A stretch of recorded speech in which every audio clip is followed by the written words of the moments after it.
Hello, scholars, and welcome back. So I know it's been a little bit, but this is discussion number 5, and we're going to be talking about chapter 4 and 5 of Anderson. So first things first, just a couple housekeeping things. So I'm planning to do this video for discussion 5. Discussion 6 will be the final chapters of Anderson, which are chapter 6 and 7. And then for the next book, because I am a little bit behind, so the Education for Extinction book, I'm actually going to do that all in one video and just talk about the main themes throughout the book. So that'll get us a little caught up, and that's more for me. It will be less videos for me, but that's the housekeeping item, so I want to get that out the way. So let's jump right in to week 5, I'm sorry, chapter 4. So at this point, Anderson has been telling us about how the Black community is wanting to start schools and how they're putting forth information to begin developing their own schools and why that is important during this Reconstruction era. So at the start of chapter 4, it's stated that 2 out of 3 Black children are not enrolled due to the lack of facilities. So although the emancipation has come and the enslaved individuals have been freed, there's still not enough facilities for all of the Black children that are of age to be in school, and even adults, as we know, because it's a wide range. So in this chapter also talks about normal schools, which normal schools are teacher training schools. So I also wanted to say that vocabulary at the very beginning. So as we learned in our last video, white reformers and philanthropists and Black leaders were at odds about ideology or the mission of Black schools. And at this time, private schools are still the larger target for reform because of the controlled environment and the similar ideological leadership. And by this leadership, I mean by the white philanthropists and reform. So we see more private, normal, or teacher training schools because philanthropists could focus attention and their money in these private schools or private normal schools because missionaries, Black religious organizations, and state and federal governments were involved. Although they were involved in high school, which we'll cover later in the last videos. They as in the philanthropists. And so Anderson talks about on page 115 that the philanthropists realized that shaping teacher education meant that they could also shape and influence, quote, the hearts and minds of Black school children. And we see this example in Fort Valley, Georgia, the example that Anderson gives us in the book. So Fort Valley is a high-end industrial school. And we see that it was built on the blood, sweat, and tears of the Atlanta University graduate John Davidson.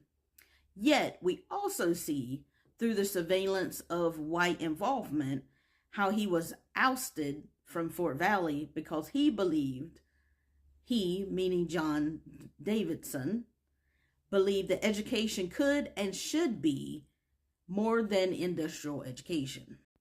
And his failure to model Fort Valley on the Hampton and Tuskegee model, the curriculum and that model, didn't work to his advantage. Because again, he thought it should be more. He thought Black education should be more than what the white philanthropists were offering in industrial education. And so Anderson reminds us that the philanthropists continue to boost this industrial education to appease the hostile white Southerners.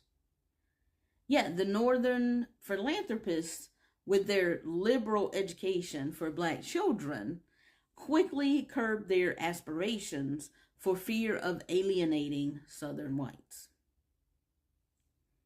Because they thought, if they continued in the way that they were going, that it would halt their mission or their savior mission. And we see at the top of page 123 the example of Savannah State, which the Northern philanthropists saw as too academic. And again, as we move to page 131, again we see that the leadership made the difference. As described when it came to Hunt, the new principal of Fort Valley, As Anderson stated, he was viewed as more accommodating to white authority. As the white philanthropists thought, the black teachers and principals and leadership could not make their own decisions.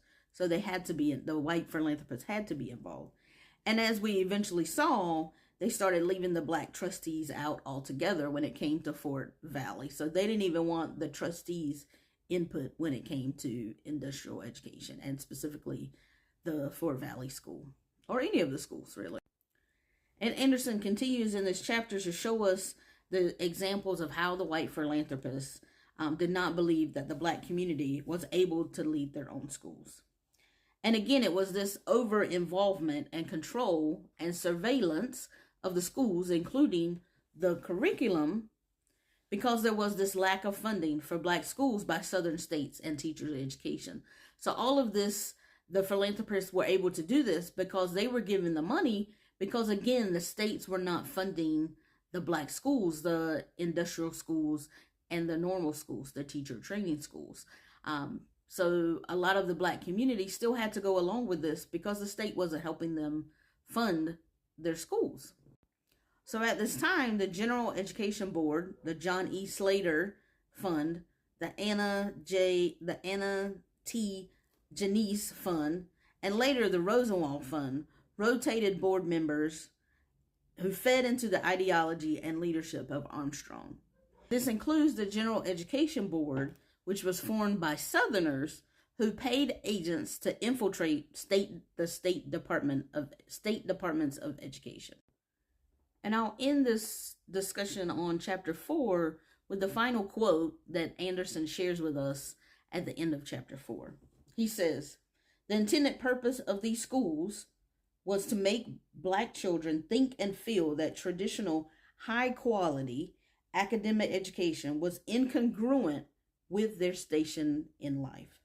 Their purpose was to adjust black Southerners to a life of subordination." And again, this is what Anderson is talking about. The Northern philanthropists wanted schools to be for black children. And they were oppressive in form and content, except when their intended purposes were subverted by local school officials.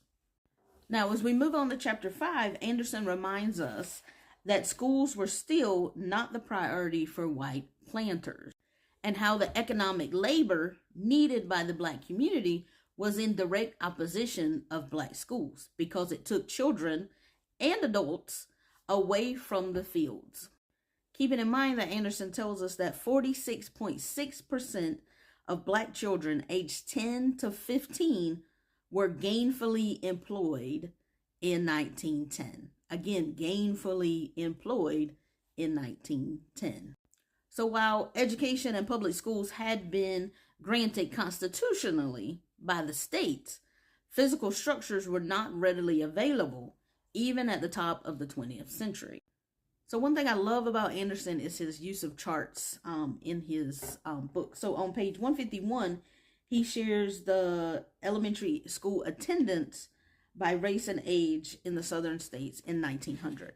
So in 1900, for children ages 5 to 9, 22% of black kids ages 5 to 9 were in school versus 37% of white kids.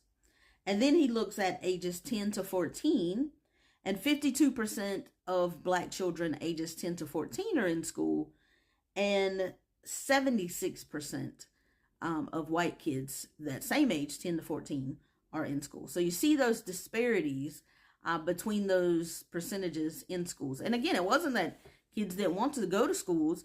Anderson's telling us that there wasn't facilities for them.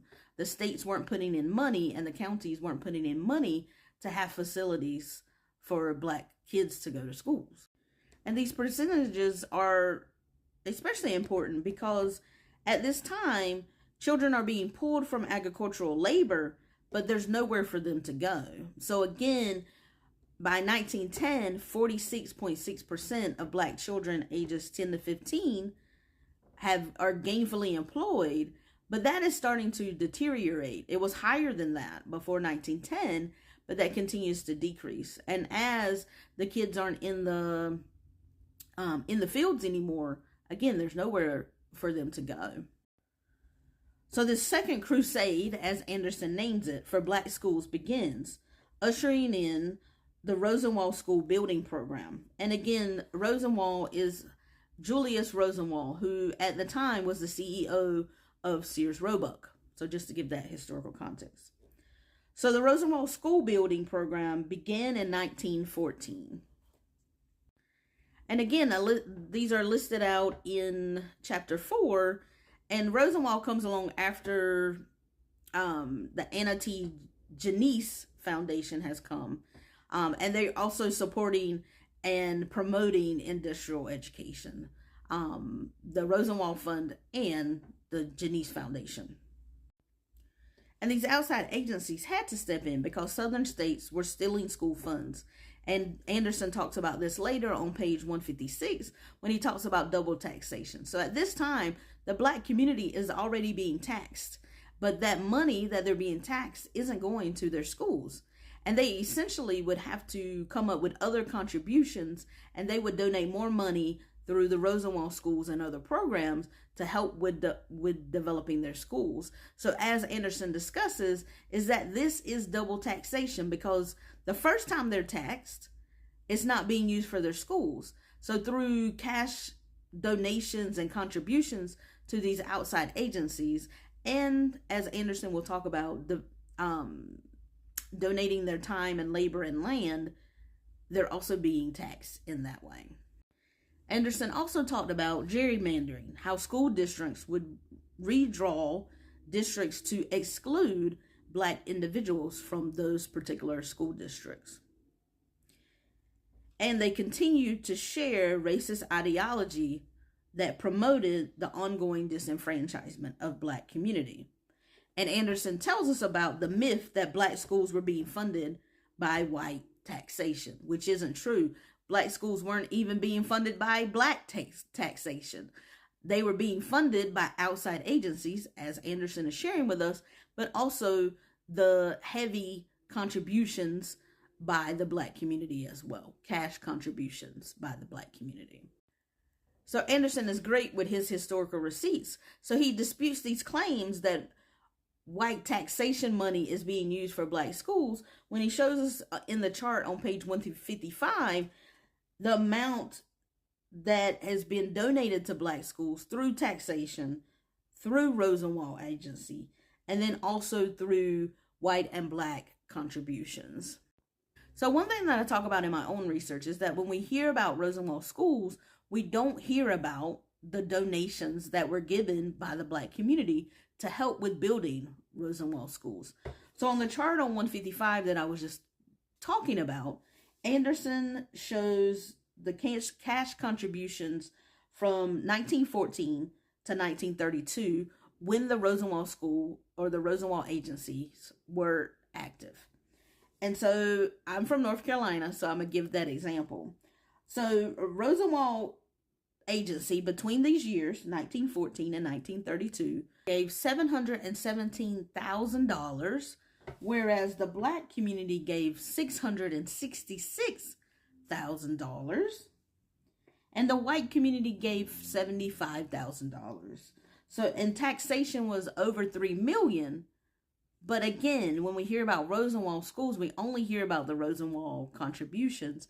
And in this case, in North Carolina, the black community only gave shy of $50,000 less than what the Rosenwald community had given over these course of the year. So I think that's also important, and I love that Anderson reminds us of that and digs more deeply into them. And as Anderson goes on to describe and discuss on page 158, these numbers that are given are only cash donations and don't include land, labor, and material that was given by the black community for Rosenwald School.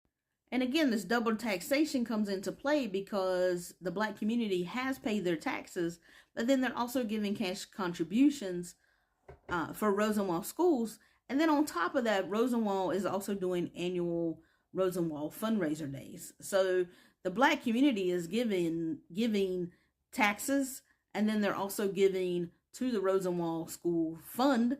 And then on top of that, they're giving to these fundraising days.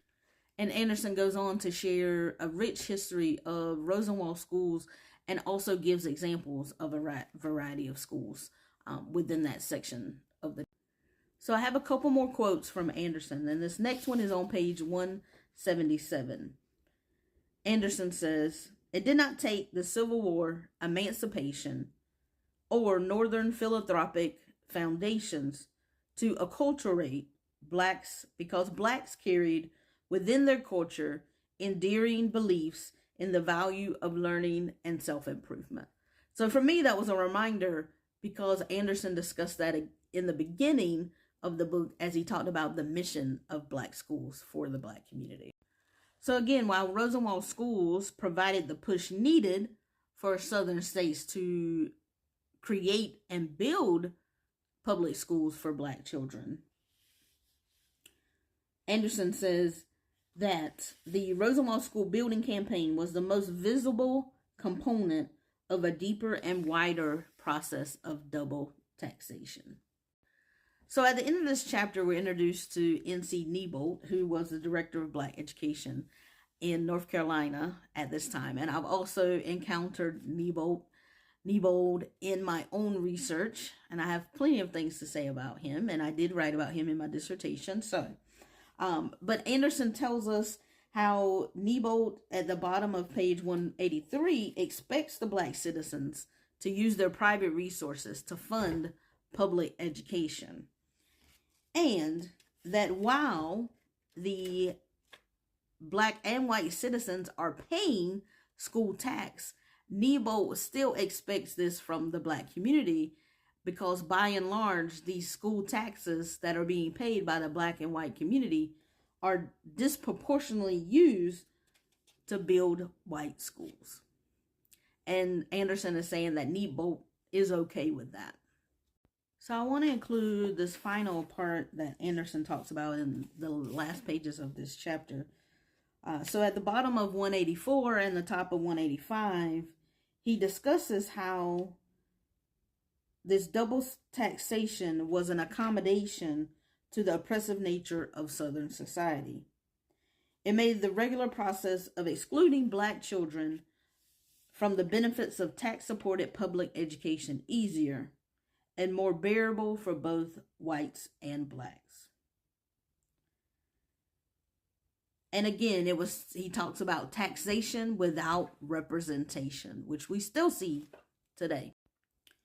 The black community did what they had to do for what they saw and continue to see as important education for their children. And the final quote that Anderson leaves us with at the back of this chapter, he says, "It was the only way they could secure an education for their children, a way to protect and develop their communities, a way to sustain passageways to better times." I very much appreciate Anderson's in-depth history that he is sharing with us. And I hope you enjoyed learning more and this discussion on chapter 4 and 5. And again, up next, we have chapter 6 and 7.